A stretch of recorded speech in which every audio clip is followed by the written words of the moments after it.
Hello student, मैं Akhilesh Pandey, class 12th mathematics में आपका स्वागत है। अब हम पढ़ेंगे क्वेश्चन नंबर 8। क्वेश्चन नंबर 8 बहुत ही अच्छा क्वेश्चन है, बहुत ध्यान से देखिएगा, आसानी से समझ में आ जाएगा। ठीक है, तो क्वेश्चन नंबर 8 में जो कह रहा है कि यदि ए और बी दो समुच्चय हो, कह रहा है कि यदि ए और बी क्या हो, दो समुच्चय हो, तो हम लोग कोई भी दो समुच्चय मान सकते हैं कि नहीं मान सकते हैं? बिल्कुल भी मान सकते हैं। जैसे मान लें ए इक्वल्स टू, एक समुच्चय मान लेते हैं कि माना a इक्वल टू क्या लिख दें, 1 2 3 लिखते हैं, लिख सकते हैं कि 1 2 3 है, एक सेट ये है और एक सेट b भी मान ले रहे हैं। अब b इक्वल टू भी अपने मर्जी से हम कुछ मान सकते हैं, जैसे मान लेते हैं 4 5 मान लेते हैं। ठीक है, 4 5, तो यहाँ लिख लेते हैं 4 5। अब बताओ, दो सेट a और b दो समुच्चय है कह रहा है, तो सिद्ध कीजिए कि जो फंक्शन वर्क कर रहा है वो कैसे कर रहा है, a cross b to B cross A. इसका मतलब हमें ए क्रॉस बी निकाल लेना चाहिए एक सेट, तो हम निकाल लेते हैं ए क्रॉस बी। अब बताइए ए क्रॉस बी क्या होगा? ए क्रॉस बी होगा, निकाल सकते हैं जैसे 1 4, ये तो होता था 1 4, फिर 1 5, 1 ये हो जाएगा 5, फिर हो जाएगा 2 4, और ये हो जाएगा 2 5, और फिर हो जाएगा 3 4, और फिर हो जाएगा 3 5। यही होता है ए क्रॉस बी, ए से बी में, है ना। तो ए जो होता है, जो प्रथम अवयव होता है वो क्या रहता है, ए का अवयव रहता है। जो द्वितीय अवयव है वो क्या रहता है, बी का अवयव रहता है। जैसे ही हमने निकाला है ए क्रॉस बी, ऐसे हमें निकालना पड़ेगा बी क्रॉस ए भी निकालना पड़ेगा। तो देखो निकाल लेते हैं बी क्रॉस ए। अब बताओ बी क्रॉस ए क्या होगा, यहां से शुरू करेंगे। जैसे इसमें 1 4 1 5 2 4 2 5 3 4 3 5, ये तो करते थे। ऐसे ही 4 1 4 2 4 3, ये तो होगा। तो हम लिख रहे हैं देखो 4 1, है ना, फिर हो गया 4 2, फिर हो गया 4 3, ये हो गया। फिर 5 का शुरू करो, 5 1, फिर हो जाएगा 5 2, फिर हो जाएगा 5 3, ये तो बनेगा। तो बहुत ही आसान है, ये हो गया बी क्रॉस ए। हमें मैपिंग क्या कराना है, A cross B to, A cross B to B cross A. तो हम दो सेट तैयार करेंगे, दो सेट तैयार करेंगे। अब ध्यान से देखना, अभी समझ में आ जाएगा, बहुत ही आसान है। दो सेट, ये क्या है, ए क्रॉस बी, और ये मैपिंग हो रहा है किसमें, बी क्रॉस ए में। ये तो कह रहा है A cross B to B cross A. तो देखो हमने वही किया, फंक्शन वर्क कर रहा है।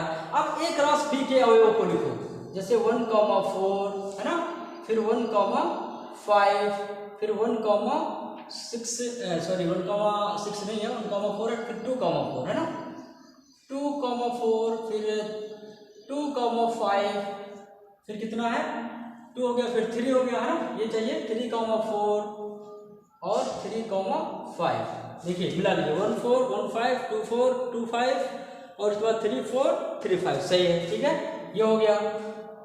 अब ध्यान से देखिए, जैसे ए क्रॉस बी में ऐसे बी क्रॉस ए में लिख लेते हैं 4 1 4 2 4 3, और फिर 5 1 5 2, और फिर 5 3, है ना, ये तो बनेगा। देखिए 1 4 1 4 2 4 3 5 1 5 2 5 3, ये हो गया। अब देखो मैपिंग, ये तो हो गया 2, है ना, यानी कि F जो है वह मैपिंग हो रहा है किसमें, ए क्रॉस बी से बी क्रॉस ए में। तो हमने इतना वर्क किया, ए क्रॉस बी निकाला, बी क्रॉस ए निकाला, कि ए क्रॉस बी और बी क्रॉस ए का मैपिंग तैयार करेंगे। अब किस प्रकार से, वो यहाँ कह रहा है इस प्रकार है कि F ए बी है तो वहाँ बी ए मिलता है। मतलब F ए बी का मतलब क्या है, यहाँ देखो, जैसे एफ एक्स इक्वल टू लिखा हो x या 2x, तो जब हम यहाँ a रखेंगे तो यहाँ 2a मिलेगा, ये कह रहा है ना। जब यहाँ b रखेंगे तो यहाँ 2 भी मिलता है। अब फिर ध्यान से सुनो, कह रहा जब a b रखोगे तो b a आएगा। मतलब जब a क्रॉस b में क्या है, देखो 1 4 है ना, अगर 1 4 है इनके अनुसार, देखो अभी समझ जाओगे, इसको हटाते हैं। ये देखिए इसमें कहा है कि f जो वर्क कर रहा है वो a b इक्वल्स टू है b ए, मतलब यहाँ ए बी मतलब x का अवयव ये है, तो यहाँ y का अवयव मिलता है। तो इस प्रकार से देखो इसका मैपिंग क्या होगा, f 1 4 क्या हो जाएगा, 1 4 हो जाएगा, सॉरी 4 1 हो जाएगा। देखो ध्यान से, अगर यहाँ ए बी है तो यहाँ बी ए है, यहाँ 1 4 है तो यहाँ 4 1 हो जाएगा, यानी कि 1 4 किससे ऐड होगा, 4 1 से ऐड होगा। अब बताओ 1 5 किससे ऐड होगा, 5 1 से ऐड होगा, खुद ही सोच लो। देखो 5 1 से ही तो ऐड होगा। यहाँ देखो f कितना 1 5, तो 1 5 किससे ऐड हो जाएगा? 5 1 से ऐड हो जाएगा। एक बार फिर से कह दे रहे हैं, जब यहाँ a b है तो यहाँ b है, यहाँ 1 4 है तो यहाँ 4 1 है, यहाँ 1 5 है तो 5 1 से ऐड है। ऐसे ही देखो 2 4 है तो 4 2 से ऐड होगा, 2 4 है तो 4 2 से ऐड होगा, फिर 2 5 है तो 5 2 से ऐड होगा, 3 4 है तो 4 3 से ऐड होगा। देखो फिर 3 5 है तो 5 3 से ऐड होगा। हम इसके लिए मैपिंग तैयार कर चुके हैं और चाहो तो अपना बना लो। कहाँ तक पहुंचे हो? 1 5 है ना, 1 5 है, 2 4 है, तो ये मिलेगा कितना? 4 2 से ऐड होगा। फिर f कितना? 2 5 है, तो 2 5 हो जाएगा 5 2, है कि नहीं? देखो बहुत ही आसान है। फिर 2 5 हो गया, अब 3 4, f 3 4, तो 3 4 के लिए क्या मिलेगा हमें? 3 4 के लिए मिलेगा 4 3 मिलेगा।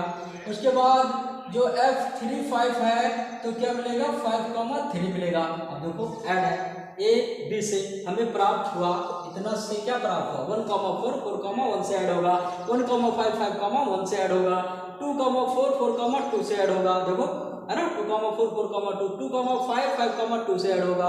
उसके बाद 3 4 4 3 से ऐड होगा। देखो ऐड है ना, 3 4 4 3 से, फिर 3 5 5 3 से ऐड होगा। हमने मैपिंग तैयार कर दिया। अब खुद बताओ कि क्या है। इसके बाद हम लोगों को जो चेक करना है एकैकी और आच्छादक। एक चीज और बता रहे हैं, एकैकी को क्या बोलते हैं? इंजेक्टिव। क्या बोलते हैं? इंजेक्टिव। और इसको क्या बोलते हैं? सरजेक्टिव। और दोनों को मिलाकर क्या कहते हैं? बिजेक्टिव। दोनों को मिलाकर क्या कहते हैं? बिजेक्टिव कहते हैं। ठीक है, ये याद रखना। ये होता है इंजेक्टिव, ये होता है सरजेक्टिव। दोनों को एक साथ मिला दो तो क्या कहलाता है? बिजेक्टिव। ठीक है, ये चीज हो गया। अब हमें एकैकी चेक करना, तो वास्तव में देखो एकैकी है, लिख सकते हो कि उपरोक्त से स्पष्ट है कि यह फलन क्या है? एकैकी है ना, ऐसे भी लिख सकते हो। और आच्छादक है, एकैकी है और आच्छादक है, ऐसे लिख सकते हो। लेकिन हम कहेंगे कि अभी ऐसे लिखो एकैकी। एकैकी जैसे हम चेक करते थे तो क्या लिखते थे? डोमेन का, है ना, प्रत्येक अवयव को डोमेन के निश्चित और अद्वितीय अवयव से जुड़ा हुआ है। उसी भाषा में लिख देते हैं हम लोग।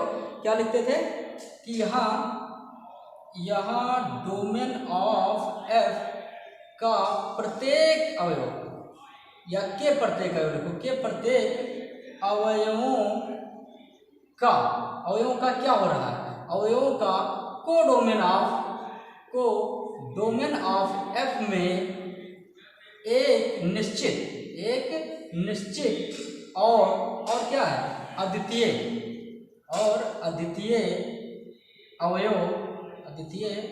अवयव प्रतिबिंब है। क्या है? प्रतिबिंब है। लिख लेंगे और यहां से लिख देंगे प्रतिबिंब है। अतः f क्या है? एकैकी है। f क्या है? एकैकी है। फिर चेक करेंगे सरजेक्टिव, मतलब आच्छादक है ना। आच्छादक चेक करोगे, इसमें क्या कहोगे?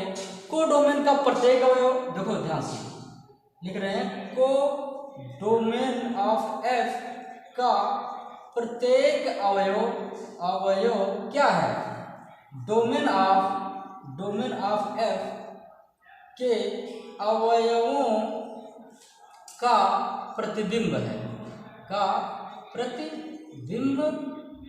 है। या लिख सकते हो को डोमेन ऑफ f का प्रत्येक अवयव को डोमेन ऑफ f के किसी न किसी अवयव का प्रतिबिंब अवश्य है। ये ज़्यादा अच्छा रहेगा कि को डोमेन ऑफ f के प्रत्येक अवयव का डोमेन ऑफ f के किसी न किसी अवयव का प्रतिबिंब अवश्य है। अतः f क्या है? अतः f क्या हो जाएगा? आच्छादक है। अतः f क्या है? आच्छादक है।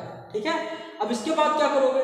लिखोगे कि क्योंकि फलन f एकैकी है और आच्छादक है, अतः या एकैकी आच्छादक होगा या बिजेक्टिव होगा। बस इतना लिखना है लास्ट लाइन में। ठीक है, तो ये था क्वेश्चन नंबर 8, जो बहुत ही आसान है, थोड़ा सा डिफरेंट था इसीलिए हमने बता दिया। ठीक है, तो आज के वीडियो में सिर्फ इतना ही। अब हम लोग मिलेंगे नेक्स्ट वीडियो में नेक्स्ट क्वेश्चन के साथ। Thank you.